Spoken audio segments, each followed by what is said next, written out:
Hallo, genade en vrede.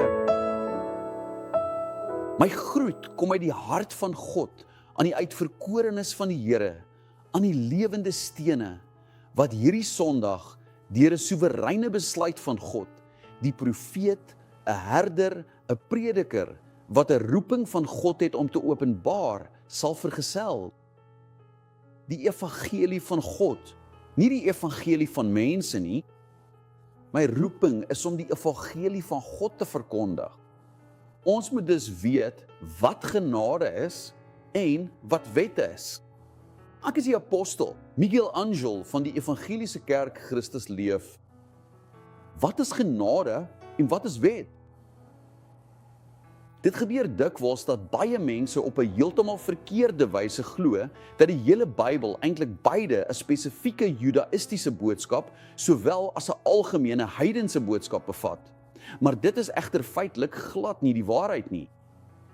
Paulus, daardie apostel wat na die paradys, na die derde hemel geneem is en onuitspreeklike dinge ontvang het, hy het bo onontvang.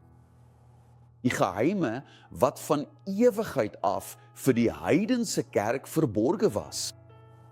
Hy het dit die evangelie van die onbesnydenis genoem, wat anders is as die evangelie van die besnydenis, wat aan Petrus gegee en geopenbaar is.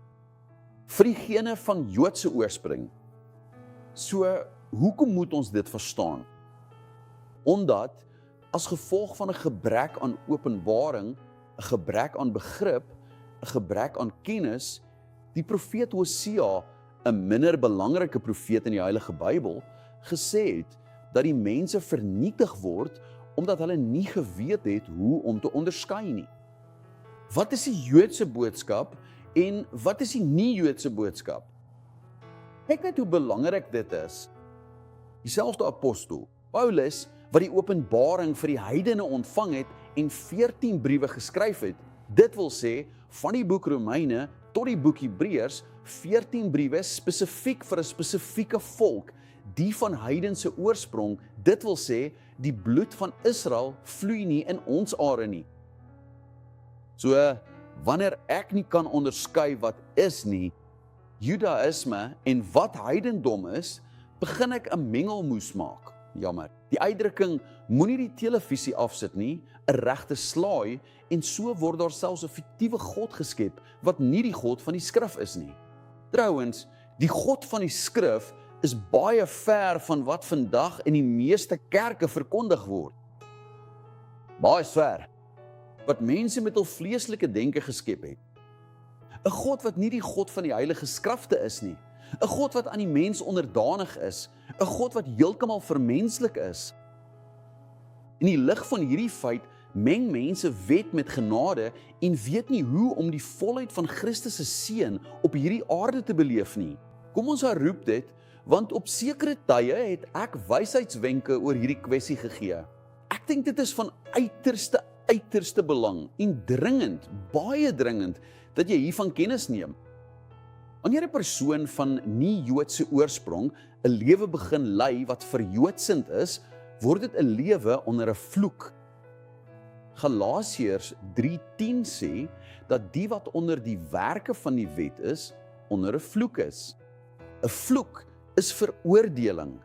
'n Vloek is die afwesigheid van God. 'n Vloek is straf. Dit is veroordeling. 'n Reeks dinge wat mense se lewens beperk. So, vir ons wat bloed het, wat in die verlede heidene was, diegene wat ons as heidene behandel het, was die Hebreërs.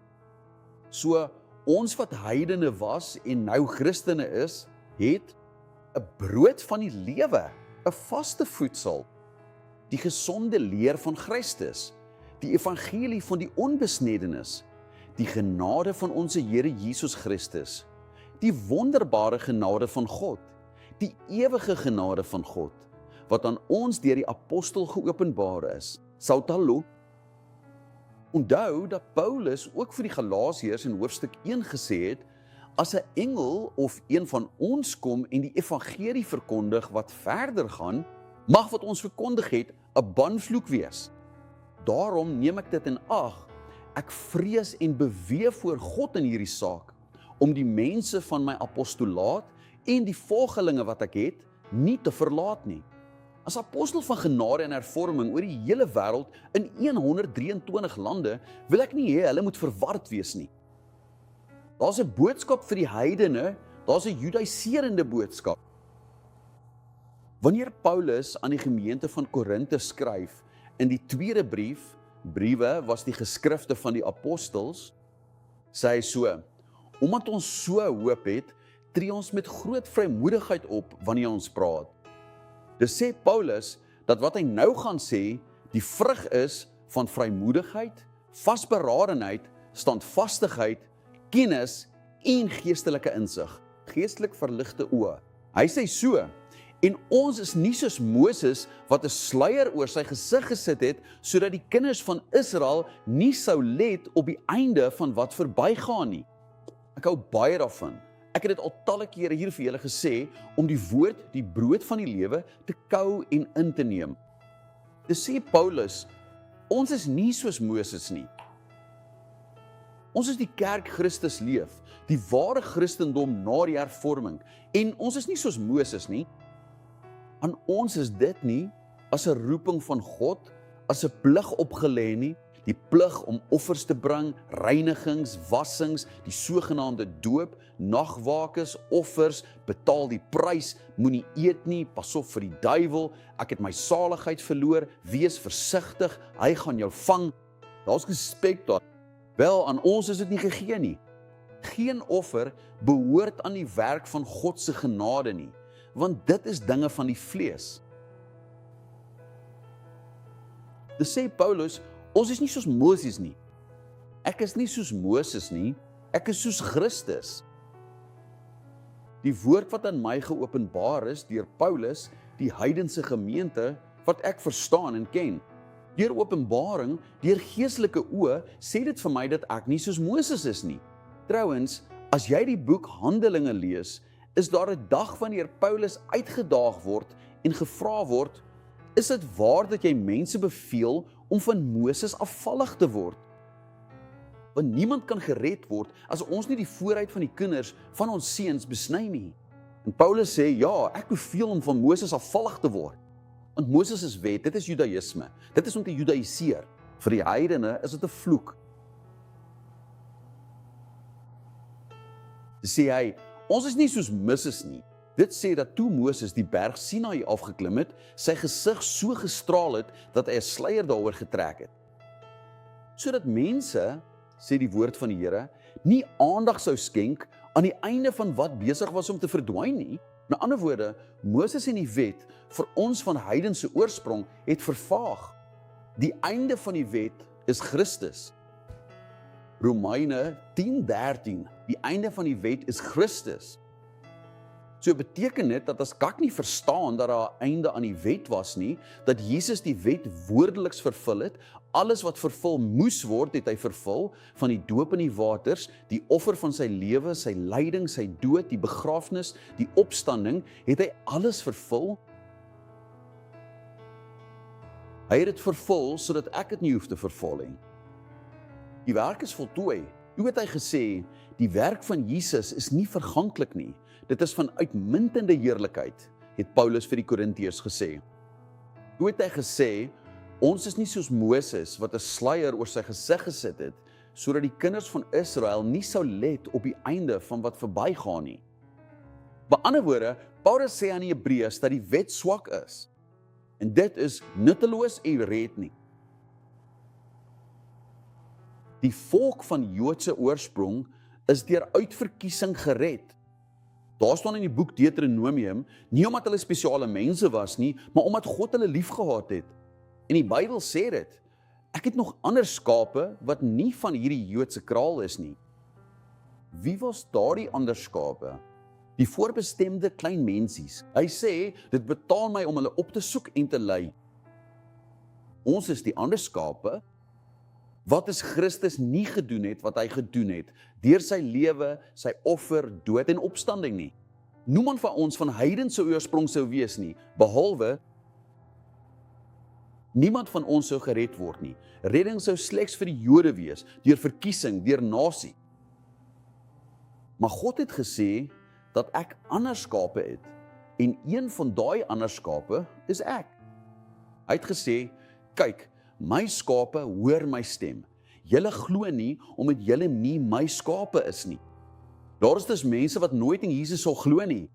Hulle word kinders van die verderf genoem, hulle dra die merk van die verderf, hulle sal nooit glo nie. Ek het selfs gesê dat die wysheid van die mens, die menslike wysheid, is dwaasheid. God het die kleintjies gekies om die groot en wyses te beskaam. Hoe het hy gesê, die boodskap van Moses, dat ons moet afvallig wees, ons moet nee sê aan Moses, nie aan die offers nie, nie aan die nagwakes nie, nie aan die doop nie, nie aan die betaling, die prys nie, nie aan die seremonies nie, nie aan die rituele nie, want die regverdige in hierdie verbond en hierdie ooreenkoms leef deur geloof, leef nie deur offer nie, hy hoef nie die prys te betaal nie. Daarom sê Paulus, ons is nie Moses nie, die glorie van Moses, die glorie van die wet was glorie, wat het dit verdwyn? En Paulus gaan aan en sê, maar hulle verstande het afgestomp geraak, want tot vandag toe, wanneer hulle die ou verbond lees, bly dieselfde sluier, en dit word nie vir hulle geopenbaar, dat dit in Christus weggeneem is nie. Nou het ons hier een van die groot sleutels tot kennis, naamlik dat wanneer iemand bekeer, die sluier, die wet, Moses, die rituele, die seremonies, dit alles verwyder word. Goed, ek sal dit weer lees, dit is baie belangrik. Hul sintuie was afgestop. So, wanneer 'n persoon nie openbaring het nie, nie verligte geestelike oë het nie, is dit soos iemand wat 'n bril dra, maar die lense is vuil. Hy raak afgestomp, hy kan nie reg sien nie. Dus, die sogenaamde Christene van vandag het afgestompte oë, want hulle praat net soveel van Jesus as wat hulle van Moses praat. Hulle sê sowel dat hulle gered is, as dat hulle moet vas, moet waak, dat daar geskit moet word. Jy moet dit doen, jy moet daar doen. Asof hulle die offer van Christus, die plaasvervangende werk, die voldoende, unieke, eenmalige en ewige offer tot niet maak, omdat hulle geestelike oë afgestomp is. Ek is hier, nederig, en werk deur die Heilige Skrif, om die geestelike oë van jou hart te verlig. Maak 'n einde aan hierdie suinigheid. Wie sê hy, wanneer hulle die ou verbond lees, beteken dat daar 'n nuwe een is. Die nuwe verbond gebaseer op die offer van Christus, met beter en voortreffeliker beloftes. Want die ou verbond red nie, dit is waardeloos en swak, het Paulus vir die Hebreërs gesê. So sê hy, wanneer hulle die ou verbond lees, is dieselfde sluier van Moses in plek nie aan hulle geopenbaar nie. Dit wil sê, dit is 'n openbaring, dat in Christus die sluier verwyder word. Daarom, as ek Jesus as my Here, my Verlosser, my opperherder, die Almagtige, die Koning van die konings, die Here van die Here het, dan is die enigste godheid en wese wat bestaan om aanbid te word, die Here Jesus Christus.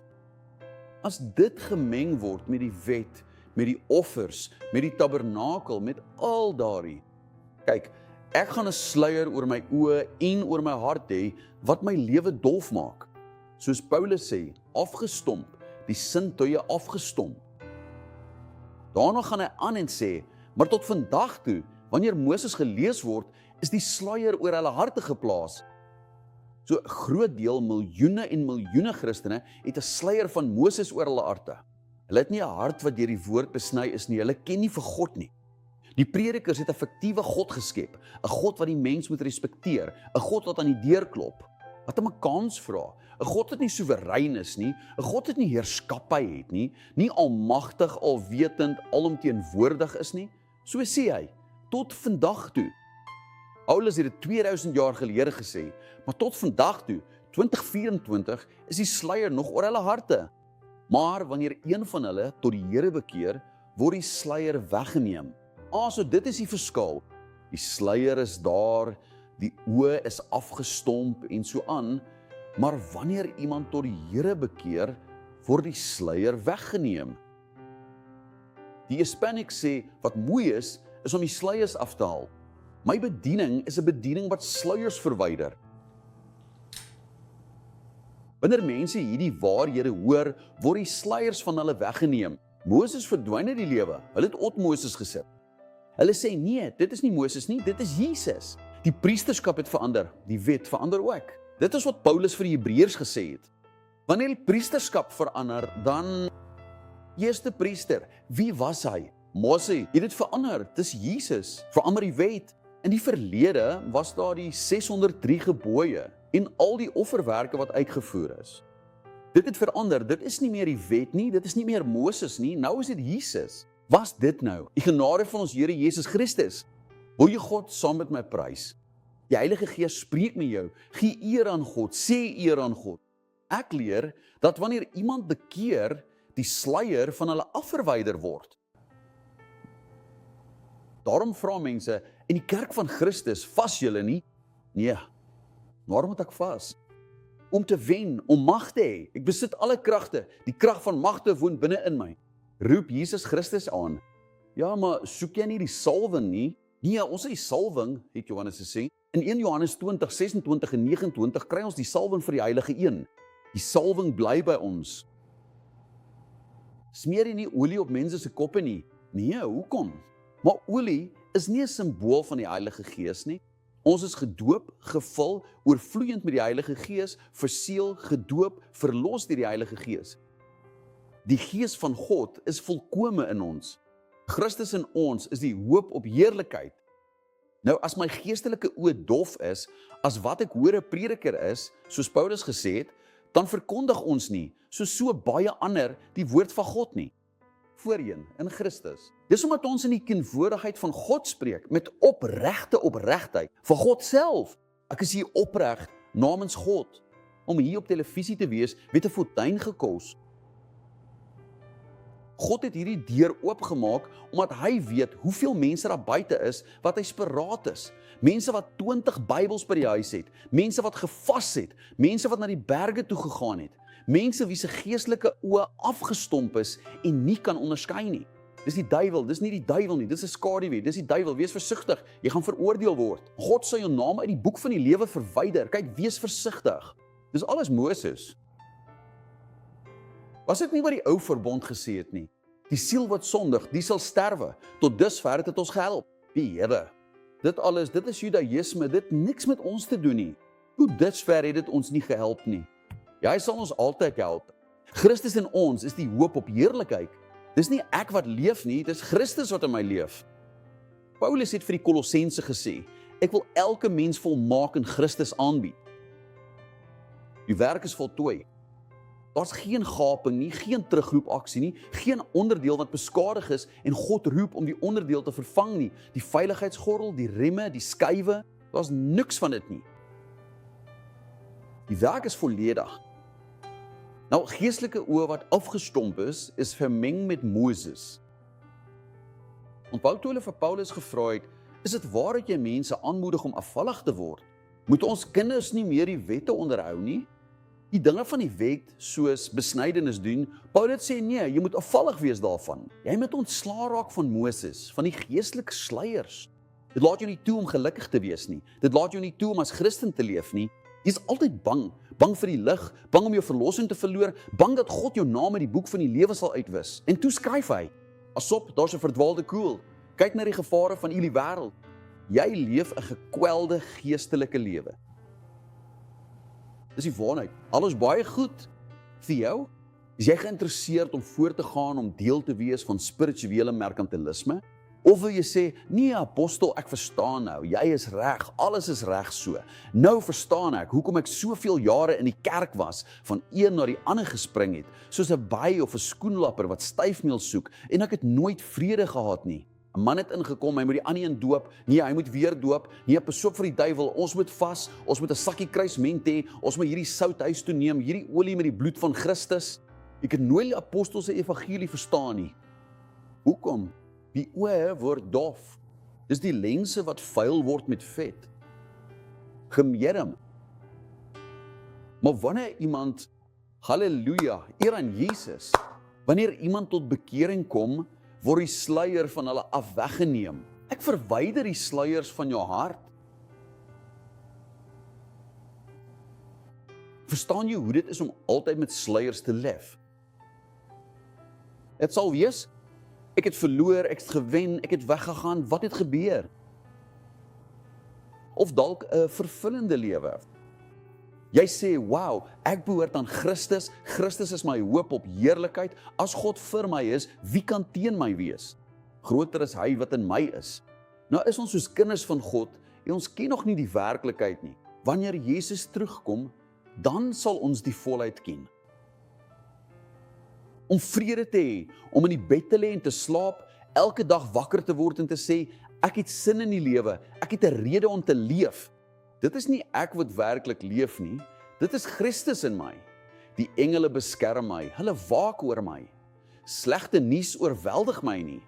Ek het 'n skild, ek het 'n borsharnas, ek het 'n swaard, ek het 'n helm van verlossing, sandale, 'n gordel. Ek kan alle sofismes, alle hoogmoed, alle vestings in my lewe vernietig, wanneer ek my gedagtes gevange neem tot gehoorsaamheid aan Jesus Christus. Dis wat ek vir jou wou sê. Vandag, dankie aan my televisiespan, dankie aan almal wat saam met my vier en wat God verheerlik en wat in 'n onwankelbare koninkryk leef, wat die koninkryk vir God is in hierdie land. Baie dankie almal uit die diepte van my hart, reg? Met my hele hart. 'n Warme drukkie, mag jy geseënde Sondag hê. Dis amper hier. Oktober. Kom ons begin 'n reeks oor die soewereiniteit van God. 'n Band, genade en vrede vir almal. Sondag, baie gelukkig met liefde.